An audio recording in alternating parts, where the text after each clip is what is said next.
All right, peace and blessings of South Fold, the Honorable One, the Success Scholar, Akeisha Core, me here. I want to do this piece. A lot of people have asked me some questions, and I don't really have the particular answer. The question was, is Dr. Malachi Z. York the best or the greatest master teacher out there? And for those who may not know, I've been, you know, kind of one that always try to look at different people and gather what good knowledge you can get from actually anybody. So I believe certainly that many people have many unique influences that they're able to influence people towards positive change. So I wanted to first, on some level, for those that were able to transform themselves from a destructive mindset and a destructive some destructive attributes. I want to say that I'm on some levels pleased that individuals were able to find wisdom and have the inspiration to want to get knowledge and learn and study, because I believe that that's critical to develop an empowered mindset, a mindset of a scholar, a mindset of a success scholar, one that understand that ignorance is what keep us in bondage, and I believe sincerely that we have to get the right knowledge, uh, that right wisdom and right understanding, or right overstanding, shall I say, to truly move ourselves forward. Now, on some levels, I'm kind of wondering, and I haven't necessarily listened to many of Dr. York's lectures per se. I was more, someone that read a few different books, and I knew the transition. So I applaud an individual to have an open mind. I'm not sure if that's what the intent was, in terms of going through different schools of thoughts, or was it to reach different people within these different schools, or these areas of study, or these particular historical uh, contexts of where we uh, were at particular times. So, definitely in some levels, I can say that, that he was a master teacher. But, again, now I don't know, for instance, did he write all those books? I mean, I'm just like, well, Doc Ben, and, I know some people that have their many different degrees, and they didn't necessarily put out as many books. So let's just, be honest and realize that a lot of things were copied and pasted. And of course, a lot of things were not necessarily adequately edited. And of course, when you have a team around you just putting together books, I mean, and you putting your name on it, I mean, that's kind of a different type of thing. But, not to suggest that individual can't necessarily do that, but you can't do it good, in terms of the time it takes to edit.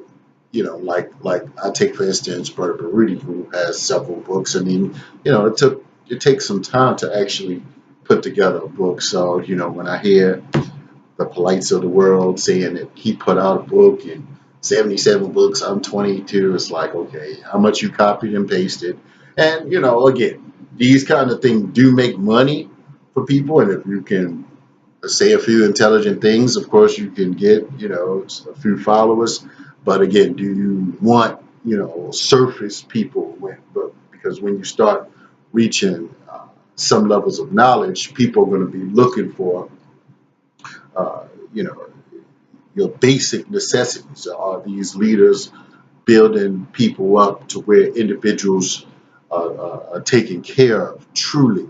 And I was just reading something about even a group down in Florida, the Yahweh Ben Yahwehs, and how, the group actually showed up with individuals making, I'm sorry, they showed up with diamond rings and gold and Lexuses and for the funeral, Rolls Royces.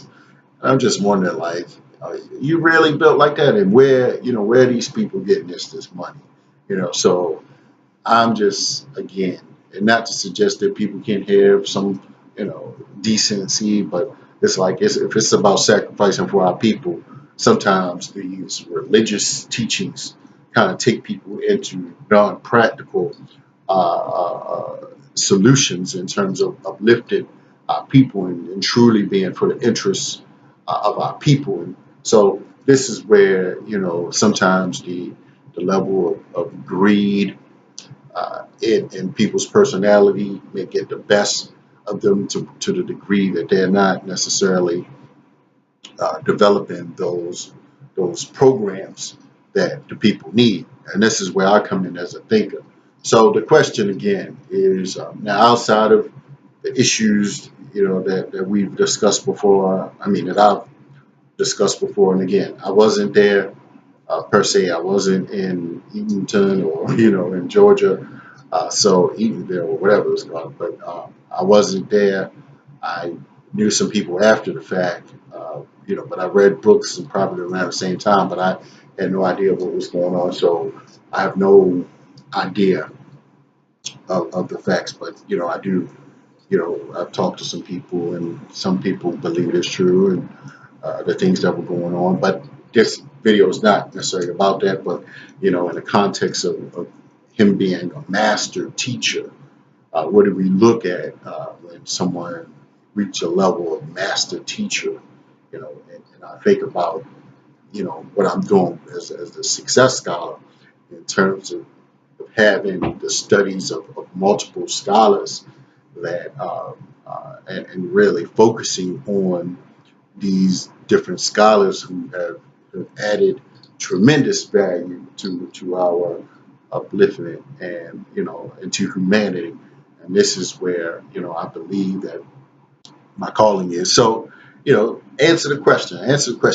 Was Dr. York the master teacher? I'll let you all decide. You can answer. I know without being emotional, I didn't want to get into the discussion. I know it was going to come up, but I want you all to answer.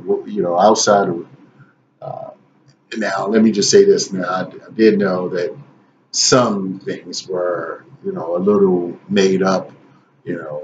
Some things are not factual, and you're supposed to deal with factology, or what I'm saying. I think it was called factology, or you deal with absolute facts. So I thought that was the thing. So there were some things that were like, and that's just not real.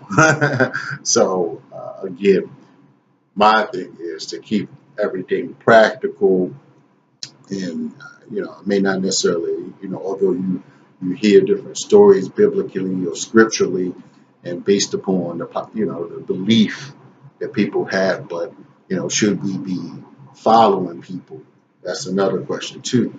Should we just be blindly following different individuals? And I see that even amongst different people who consider themselves conscious. And I'm like, nah, I can't just be following anybody. You just gotta have some, you gotta have some grind. You gotta have some critical thinking skills. You can't be ideologically committed to different things, without necessarily uh, having some real program for our unique needs.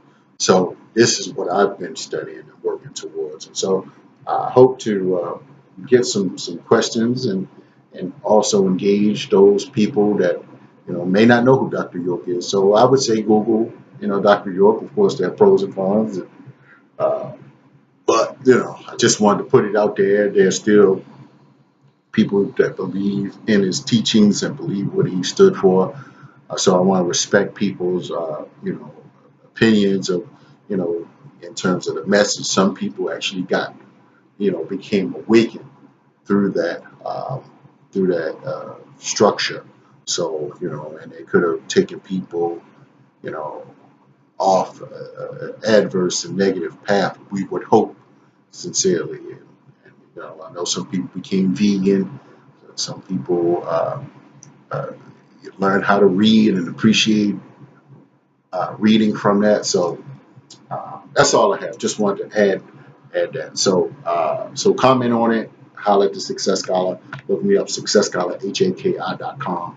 I'm sorry, Success Scholar, HAKI.com. That's correct.